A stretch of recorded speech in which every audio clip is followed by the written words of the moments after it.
Isabel, where do these people go if we're not using hotels anymore? Well, I mean, I think that many of our listeners know where they would like these people to go, which is as soon as possible back where they came from. But in the interim, if we can't have that solution, then I think there are plenty of other much less luxurious and cheaper places where people could go. For example, on the site of old military barracks, there's actually a site quite near where I am in the Cotswolds right now. Used to be a detention centre, actually. They're making a heck of a song and a dance of upgrading it. It was perfectly serviceable a few years ago, and now, needless to say, multi-millions of pounds are being spent making it all shiny and new. But there are umpteen number of basic buildings all around the country that could be converted for this cause. And people don't need luxury. If they're fleeing war and terror, they'll just be grateful, I'm sure, to be in safety and be in civilized surroundings, and that ought to be enough while their claims are considered. Also, do you think a debate around where they're accommodated, and obviously it's unedifying and unacceptable for them to be in hotels. The reason why, especially in smaller towns, hotels are a focal point for the community. Hotels have history. People remember their wedding in their local hotel, christenings, births, deaths, you name it.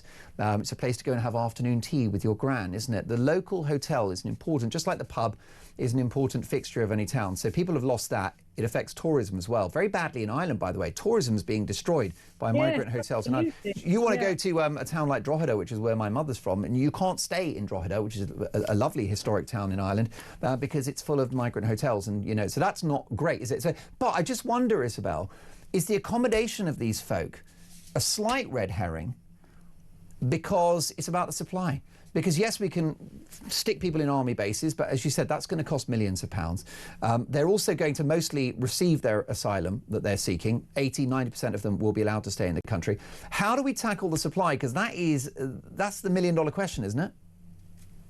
Well, I mean, of course, we shouldn't be in a situation where we're endlessly trying to accommodate ever greater number of new arrivals. And so I think what you're really saying is, should we accept the premise that we have to find more accommodation for them at all? And I mean, I'm with you on this one, as I hear the government talking in bland terms about how they're going to examine a range of options. Most of the public, I think the polling would show, are really only interested in one option, and that is deportation. And these people have broken the law when they get to our country, and it just is completely absurd that they are then lavished with all the indulgences that they have while ordinary people have to work so hard. I think there's a huge debate, isn't there, Isabel, about how many treaties, how much legislation, how much of our effective unwritten constitution would have to be torn up. We'd have to exit the ECHR, the Human Rights Act. There would be, I mean, if Reform UK got in, there would be a bonfire of all of that stuff. Is that the thing to focus on should they achieve power? Because it remains, I would argue, not credible that you'll be turning boats around in the Channel anytime soon. Well, you say that. I mean, I'm certainly not involved in any logistical planning for a mass operation to do that. But I think Reform's leadership has always argued that it's quite possible and legitimate under the UN Convention, I think it is, on the law of the sea. There are clauses in there that absolutely do allow you to turn boats around safely. It's what, as you know very well, what they've done in Australia, and it was extremely effective. So I don't accept that it's too difficult or illegitimate to turn boats around.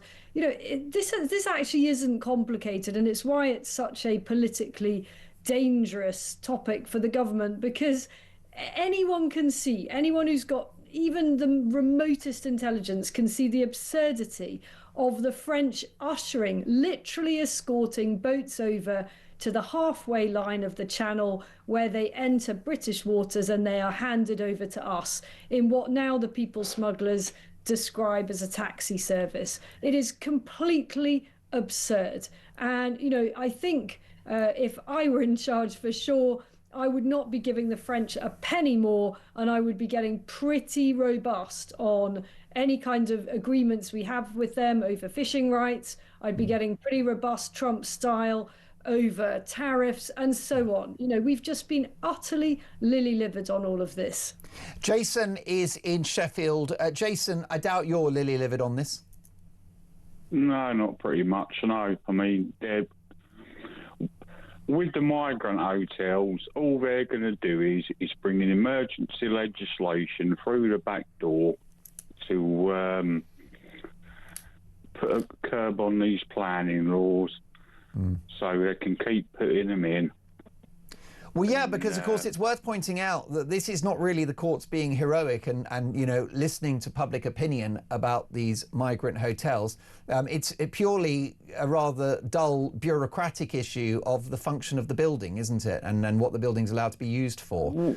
It's not really, you know, it's not a direct translation of people power. It's almost a technicality which has seen the Bell Hotel censured in this way. Yeah, what's happening is they're listening to, I think the judges, well, some judges, should I say, are listening to people more than the government. Not all judges, because a lot of them are, shall we say, left wing. But we can say, let's some say are that. Listening. Let's all say that together. And yeah, it's the government don't listen to anybody. They'll change the legislation, bring in emergency legislation so they can carry on put them into hotels. They'll refuse to listen to the people of this country because that's what they do. And they'll come up with some excuse to say, well, we're getting the migration problem. No, you're not. It's getting worse, 50% worse in the last year. Yeah. They're making a complete hash of it. We don't know what they're doing. They haven't got a clue what they're doing. Whenever something, whenever they've got a problem in front of them, they start another quango or another inquiry or they put it out to consultation, and they just carry on as they are because they're bloody useless. Jason, I tell you what, taking the words out, that was a lot better than my opening statement, I've got to say. Jason, give me a call again soon. I really enjoyed what you had to say there. And I'm going to let Isabel react to that in just a moment. I'm delighted to be in the company of Talk's international editor, one of the most respected journalists in the country.